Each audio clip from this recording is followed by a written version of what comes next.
Hey guys, Marauder here with my friend Sandalphon, and we're going to talk about another movie we just got back from. Well, not just got back from, rather. It's been like 2 weeks now. Yeah, it's been about 2 weeks. We've been busy. Anyway, the last movie that we saw was a movie called Immortals. And, Directed by Tarsem. Yeah, Tarsem of Cell fame. Yes, The Cell. Well, I didn't even hear about that movie until like 2 years ago. I saw it when it came out on DVD or video originally. It was... Oh, aren't you lucky? It was not good. Anyway, so basically this movie obviously tries to invoke a lot of what made 300 a box office smash hit. Mm-hmm. You get a lot of the same kind of feel to this movie. It's got, the gods and everybody involved. The basic plot is about this guy. What was his name? Theseus. It was Theseus. Yeah, Theseus. I almost didn't remember that. It's been if so that tells you something. Okay, Theseus is basically a guy who lives in a village that's like on the side of a mountain, but it's like not really a mountain. It's like a sheer cliff. Yeah. It's like a sheer cliff. You don't see many people building cities on the sheer vertical rock wall. And they just live, and they just live in like 3 houses and a temple, and there's like, maybe 50 people there. It's like Pallet Town, but on the side of a mountain. Yes. Anyway, so there's this guy who's played by, I just forget his name now. The bad guy. Oh, Mickey Rourke. Mickey Rourke, thank you. Hyperion. Yes, Hyperion's awesome. Yes, who plays Hyperion. He is one of the saving graces of this film. Fantastic villain character, and probably one of my favorite villains in film history, just because of how over the top he is. Mm-hmm. I like his hats. He's got a bunch of crazy hats. He's got a bunch of crazy hats and helmets and weapons and what have you. It's pretty awesome.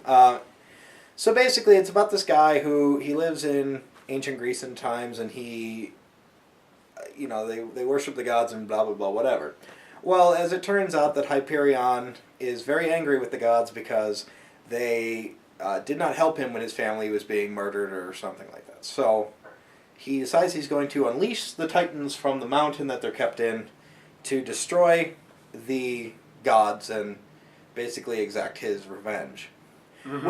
Which is, I thought, a really nice way of setting up a motivation for this character. Yes. Makes him very sympathetic. You understand why he's this way pretty much off the bat. I mean, they explain this in like the first couple of minutes of the film, and you're good to go. So I did enjoy his backstory and the reason behind why he's evil. Oh no, definitely. Because Hyperion should have been the main character of this movie. The movie should have focused on him, but instead it focuses on Theseus and his quest to find a magical bow. And well, basically, the place that they keep the Titans in is this like magical mystical box, and the only way to break it is to use the bow. The Epirus bow. Yeah, the Epirus bow. And it's basically a Quincy bow from Bleach, which makes magical clear arrows that you basically pull it back and it just makes an arrow, and it's pretty They're awesome. Very powerful. Yeah, it's pretty awesome. I'll admit that was a pretty sleek looking weapon. It's like something you'd see in God of War. Yeah, it's like exactly. I'm pretty sure. Actually, I think Kratos had that in God of War 2 and 3. Maybe I haven't gotten that far into the whole thing just comes off feeling like a video game, which is great during the battle scenes. Yes, because it just feels like a God of War made film. Oh, the battle scenes are fantastic. This film's really violent. Yes, it is very violent. It gets to the point of 300 and a couple points, maybe a little bit more, but I wouldn't go quite as far as saying it goes beyond 300 like a lot of people praising this movie have been saying. I wouldn't go that far, no. 300 is a superior film to this. Oh, yeah. I mean, it has a lot of the same cues and a lot of the same feel, but it's... The guys in 300 had a clear motivation for what they were doing, though. Everybody. Yeah. I mean, you also had the advantage of that one being semi-historical. Obviously, it wasn't historically accurate, but I mean, it was an event that did happen. I suppose. In history, whereas this is really just kind of mythological and not really sure. Anyway, basically, Theseus is sent out by Zeus himself to find this bow and stop Hyperion from unleashing the Titans. The problem I have with the film arises immediately when you ask the question, why don't the gods stop Hyperion. Because it's stated very early on they can't. They said... did it say they can't? It seemed more like they won't. Well, it was something like that. They don't really make a good argument. It's not clear. It's like Zeus says they can't interfere with the lives of mortals in their godly forms, but he doesn't really say why. Yeah, he basically appears to Theseus as an old man. As John Hurt. Yeah. And tells him to, that he will be the chosen one or something like that to carry out this great mission. And that is basically like the whole setup. But the entire movie is, I just asked the question, why don't the gods intervene? And they answered a couple times. There was one time when Zeus was like, we can't interfere in the affairs of men. Okay, I can understand that. Except he's doing that he's been doing that for this kid's whole life. But the problem I have is this is not an affair of men. This is an affair of gods and titans. Yeah, now that it's about freeing the titans, they're involved. It's almost like the person who wrote this movie couldn't come up with a good logical reason why the gods aren't... What, you mean Tarsum? Did he write this too? I feel... He seems like one of those guys who would only direct movies he personally wrote himself. Right. But you have that problem where there's no reason for why the gods aren't intervening, and the only reason I can feel is so that the movie doesn't just immediately end. It would end. Yes, because if God, Poseidon, and everybody else just fell out of the sky and was like and killed Hyperion with a lightning bolt, it would be over in 2 seconds. Yeah. I don't understand why the gods didn't just kill the Titans all the first time. They took them prisoner. The entire motivation for this movie is, a long time before the start of this movie, the gods and Titans got into a war with each other and started killing each other, basically because they found out they could. Well, there's more to it than that in actual mythology, but... No, that's like the opening narration. The Immortals got into a fight with each other because they found out they could kill each other. That's the reason the movie gives, yes. But in mythology's case, Zeus overthrew the Titans to gain power. But yes... I know the Greek mythology, but in this case... This is how the movie presents it. The gods started killing each other because they found out they could. And one side was the Greek gods, and one side was dubbed the Titans. And the Titans lost, and they were all imprisoned in a box in a mountain. And I don't understand why they didn't just kill the Titans off the first time, because in the final battle sequence, it's apparently very easy. Poseidon's just ripping through those people like tissue paper with his trident. Yeah, I mean... I know in mythology the Titans were not as powerful as the Greek gods, hence why they won, but I kind of expected the Titans to put up a fight.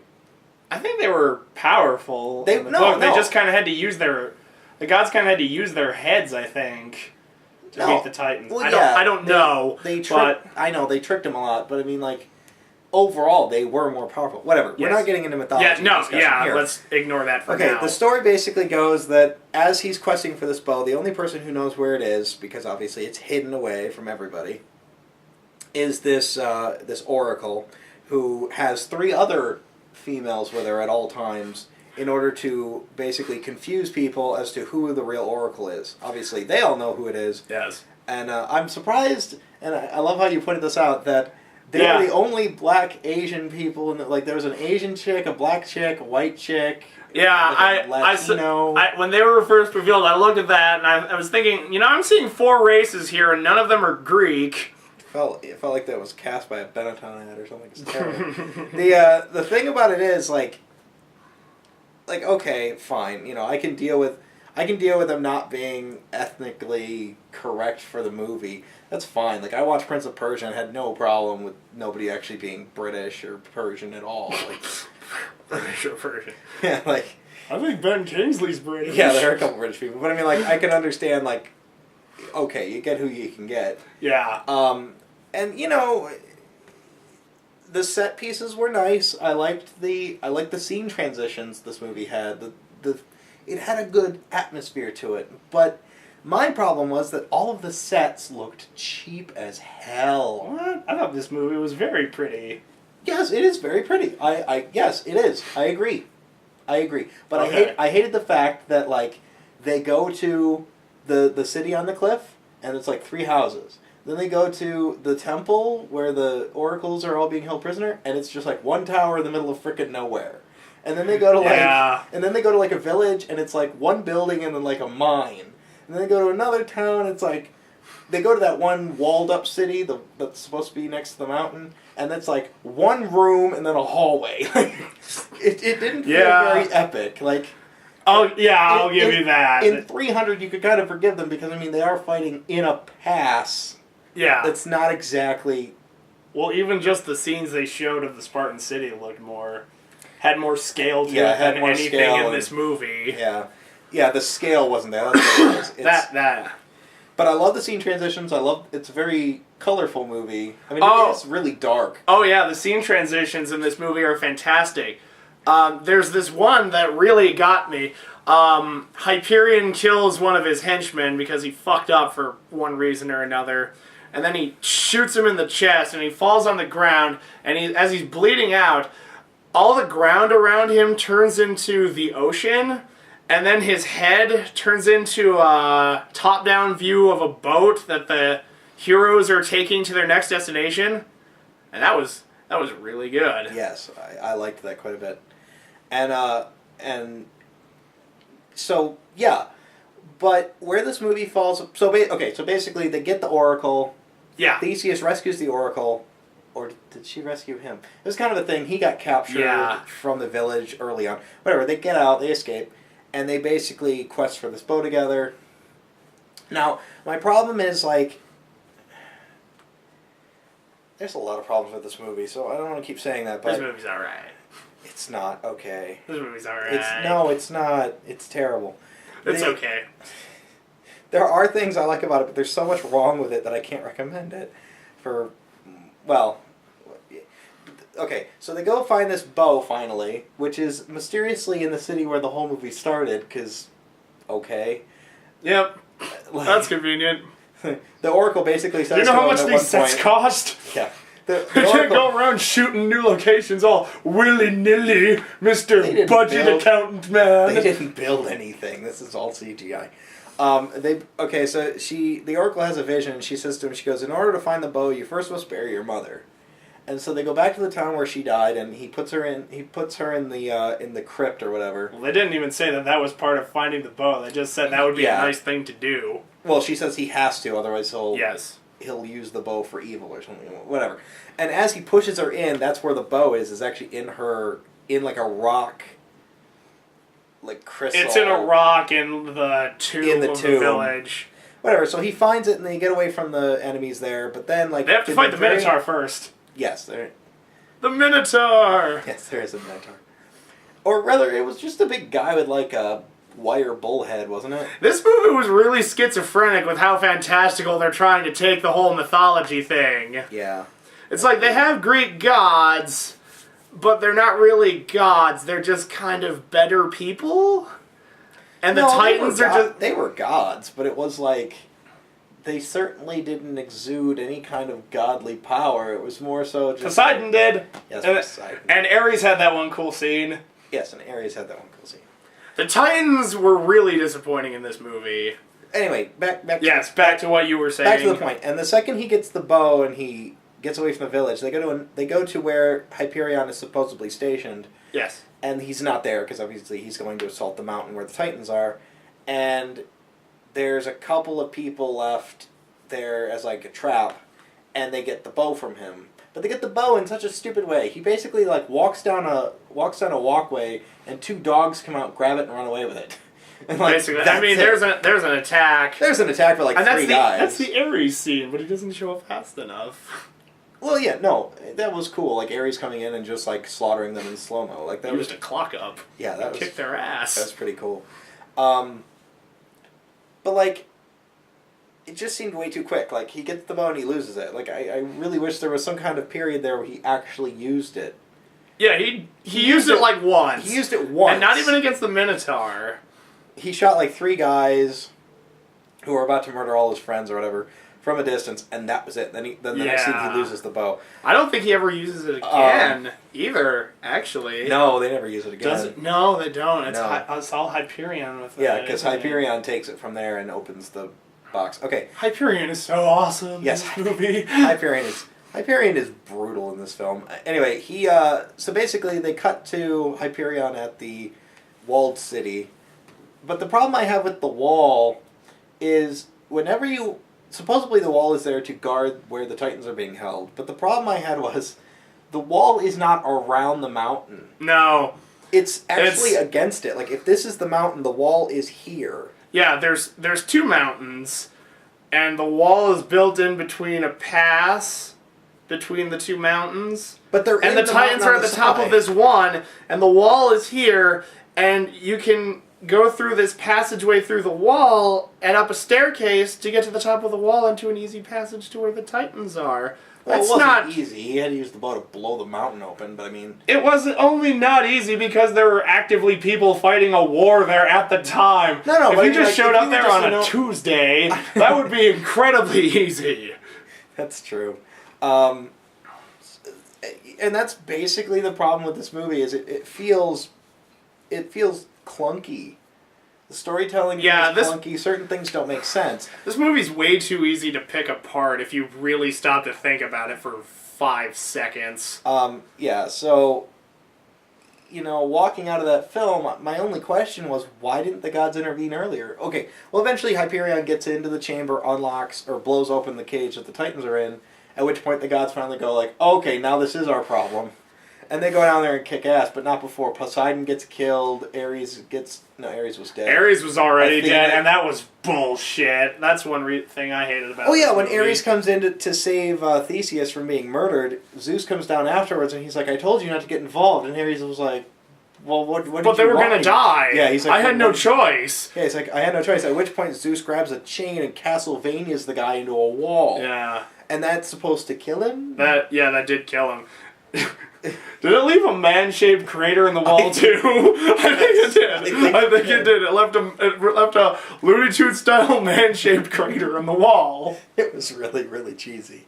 Which is such a shame. But no, Athena got off because she's the hot chick from Transformers 2. Yeah, but like, see, that's the problem with this movie, is like, you want to take it seriously. Like, for all of the cheesiness that was in 300, you could kind of take it seriously because it was soldiers defending their homeland against an invading force and just chopping people to death and just beating the hell out of them. Whereas this movie, like, you have the seriousness of that kind of moment, but then you have, like, a giant manhole-shaped crater in the wall that just looks all Looney Tunes. It totally pulls you out of it. Mm-hmm. Now, on the positive, a really big positive was just how brutal they made Hyperion in this movie. Like, the fight scenes are really aggressive in this movie. No, not even the fight scenes, but just like... Oh, yeah, but just Hyperion himself? Just how he would, like, there was this one guy from the army that's stationed in the wall. Yeah. There was a guy that defected to him earlier, and he's like, and he goes,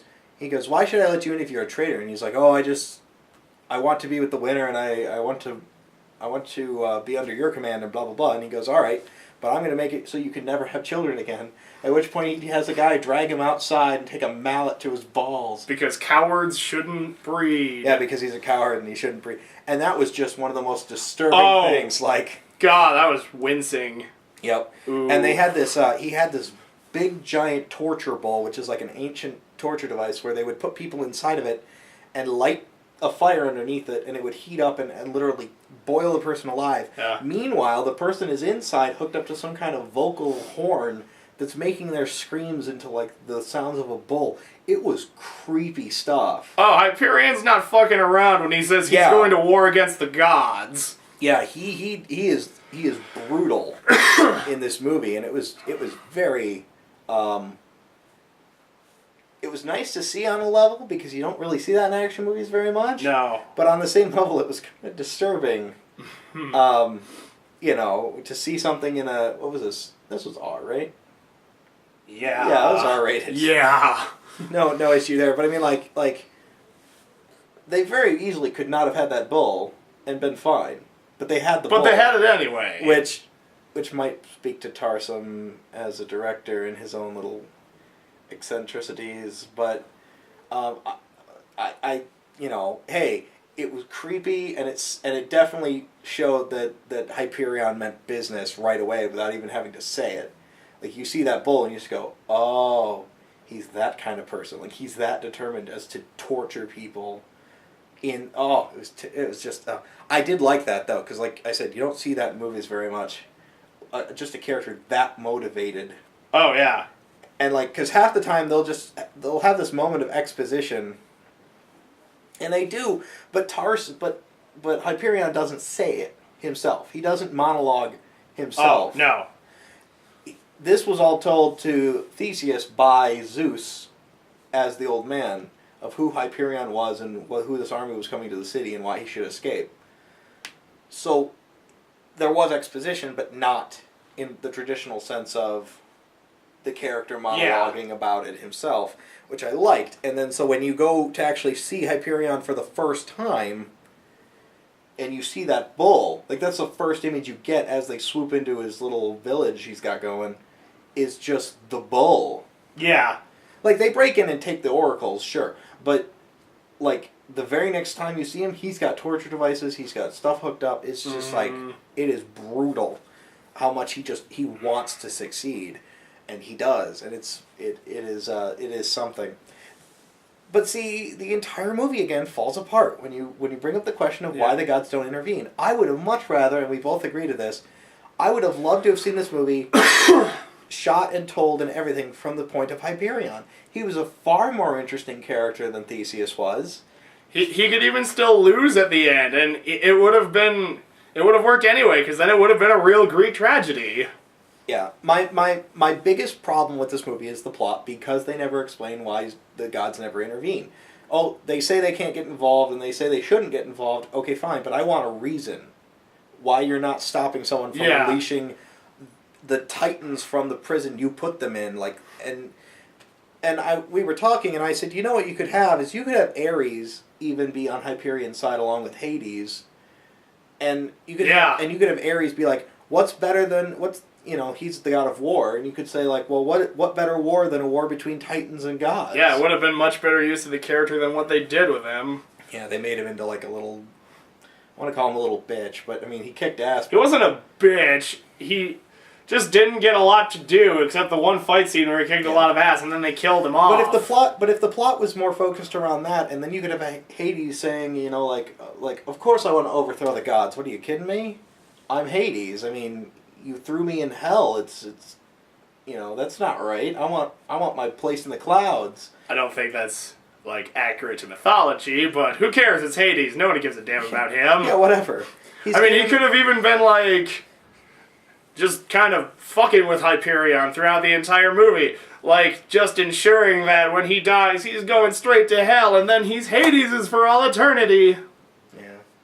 Anyway, overall, the movie is visually interesting, but I couldn't really get into the story because the main character was very lackluster, and the plot made no sense. It's the guy did, like, what was his name, Henry Cavill? Yeah. He did everything he could with... He did the best he could with... He's a fine actor. He's a good actor, and he did the best he could with what he was given, but what he was given was a big bowl of vanilla pudding. Yeah. It's a very bland character, and he played it just as such, but you can't blame it. You can't blame him for it when the script gives him almost nothing to do. There's another character in their little group, like... It was Theseus, the Oracle, and the Thief Dude. And they kind of set him up like he's going to be like the funny guy in their group, but then they never really says anything funny and they kind of forget he's there about third act on. They play around with him a lot in the beginning, and then he just kind of fades into the background and disappears, and you never see him again. It's kind of strange. And of course, they have that moment in the during the final assault scene when Theseus is talking to the soldiers behind the wall, and he says, we are here to fight for more than just the protection of this mountain, but for our humanity, and blah, blah, blah. And the entire speech falls flat because you just don't care. Yeah. I cared more about Hyperion and seeing him succeed. Like, these other soldiers you can understand because this guy is bearing down on them with his crazy barbarian army. Yes. You can kind of understand why they're doing it, but Theseus still doesn't have, like, a great motivation for doing anything. Like, the dude killed his mom, but I don't know, for some reason it's just, like... Which is a good reason for personal revenge and all. Yeah, but overall, he never really seemed angry about it. It was really strange. he doesn't really seem like all that pissed off about it, except in maybe one scene. Yeah, and it really is only like Theseus is only going along with this because he's being told to. Yeah, it was. Yeah, Zeus literally appears to him as like, you must find the bow because you are the chosen one, and blah blah. And he's like, okay. That sounds awesome. Yeah. All right, and off he goes on his quest to find the bow. And it was. I didn't have anything to do that Thursday. Whatever. It was like, yeah, it's almost like he's just bored. Now he is a great fighter, and they do explain like he has a backstory, but it's just not interesting. Zeus, through John Hurt, was training Theseus his whole life to be a really kick-ass sword fighter. Just for this moment. Just for this battle, apparently. They saw it that far off, and they did nothing to stop it. Yeah, like, if you've got oracles that can be that accurate, because they claim that the oracle is accurate. Yeah. And she is. As long as she's a virgin. Yeah, as long as she's a virgin. I love that. I love that. The Oracle has near perfect visions of the future as long as she's a virgin, and then about halfway through she jumps in bed with Theseus because Theseus told her early on that seeing the future must be a hell of a curse, and then she thought about it and she decided she agreed. Because in this middle of a battle against a guy trying to free Titans, seeing the future couldn't help at all. But see, the problem is that even after they have sex and she loses the ability supposedly to be an oracle, she still gets a vision afterwards that helps him out. That's true. Which explains... Well, no, because that was just the vision she had before. Yeah, but she had it again. Because she woke up in bed. I think she just kind of remembered it. Well, whatever. They show her having another vision, which either might be her recalling the previous vision or having another vision of the same thing. I don't know. It brought into question whether or not that was actually fact. Okay, anyway, closing comments, because this is going to go on forever. Yeah. My recommendation is, I'd say rent it, simply because it is an interesting film visually. The story is completely bullcrap. If you pay any attention to the storyline, you're going to just hate this movie like I did. I hate this movie. But visually, it is something. And the fight scenes were really good, especially the last one. But there were just too many things that didn't make sense, and too many things I wanted answered that weren't answered that just broke the movie for me. So I'd say give it a rent. You know, wait for it to fall out of theaters. And, you know, pick it up then and give it a shot. You might like it more than I did, but I personally did not enjoy this movie very much at all, beyond the visual style and just the visual style and the fight scenes. The story and the characters were bland. Outside of course, Hyperion, who gets as many thumbs up as I can give him, because, God, that was awesome. Yeah. I would say rent it too, also because it's very pretty to look at, and the fight scenes do kick a lot of ass. Especially in the last one, when Poseidon shows up. Oh my God, that guy gets a body count like you wouldn't believe with his trident. He's just taking them out. He's just taking them out. That's one thing. That's another thing that pokes holes in this, though. If it's that easy to kill a Titan, and he's doing it pretty indiscriminately, why didn't they just kill him the first time? My question was, they've got like 12 of them in a box, but then once they blow the box open, there's like hundreds of them underneath the box, like crawling out of the hole, which is maybe they were like buried like throughout the mount, like way through the bottom of the mountain, and that was just like and standing on top of each other's shoulders or something. Maybe, but they had... It sounds like a torture thing to do in some kind of Greek stories. I suppose. I thought I can't really understand the gods' motivations in this. Like, Zeus gives no reason for not being able to help the humans in this battle to prevent the freedom of the Titans. But then Poseidon helps them out, and nothing happens to him. And then Athena and Ares show up to help them out. Because he didn't help directly. I suppose, but... He found a loophole in Zeus's logic is the reason he wasn't punished. But the thing is, like, but then, I still question why they don't get involved anyway. But no, then Ares and Athena show up and help them out. Ares gets killed, but Athena doesn't. And I know that's just because she's the only other hot chick in this movie. I know it. It's like, well, let's see. Zeus killed Ares. He should kill her too. But then towards the end of the fight, she gets brutally injured. And it's like, can we let her die now? It's like, yeah, whatever. I don't care. Fuck it. Yeah. So then Athena dies at the end too. Almost all the gods die except Zeus, the asshole. Yeah. He's, yeah. I don't know, the movie in general just kind of falls flat for me, so, again, I'd say rent it. I would too. But I didn't really enjoy it necessarily beyond the visual flair. Yeah, that's all it has going for it. It's pretty and it's violent. Otherwise, it's way too easy to poke holes in this thing. Mm-hmm. That's essentially it. Anyway... so that's a rental from both of us. Yeah. So I hope you enjoyed this review of Immortals. I know it's been a while since we've seen this, so posting this a little late, but... Yeah. Still. Anyway, this has been Marauder. And Sandalphon. And thanks for watching.